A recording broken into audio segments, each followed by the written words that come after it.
Hello everyone, so welcome to my YouTube channel. তো আর মাত্র 10টা দিন বাকি আমাদের গিভওয়ে। তো আমি জানি না কেমন করে গিভওয়েটা সাকসেস করব। এটা আমার ফার্স্ট গিভওয়ে, তো ট্রাই করব যেন সব কিছু সুন্দরভাবে হয়ে যায়। আর আপনারা যারা এখন আমার ইউটিউব চ্যানেলটি সাবস্ক্রাইব করেন নাই, তাড়াতাড়ি সাবস্ক্রাইব করে ফেলুন। আর হচ্ছে 1 তারিখ যে টাকার গিভওয়ে আছে ওইটা জিতে নিন।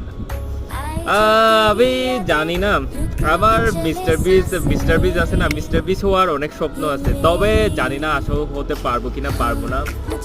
তবে আমি ট্রাই করতে পারি, তাই না? আমি তো ট্রাই করতে পারি, তো ট্রাই করব যেন সব কিছু সুন্দর করে হয়, সাকসেস করতে পারি। তো আপনারা অবশ্যই আমাকে সাপোর্ট করবেন। তো গুড বাই এভরিওয়ান। তো অবশ্যই সাবস্ক্রাইব করবেন 1 তারিখের ভিতর। আর অবশ্যই আমার লাইভ স্ট্রিমে সবাই 1 তারিখ যুক্ত হয়ে যাবেন। লটারি ড্র করা হবে।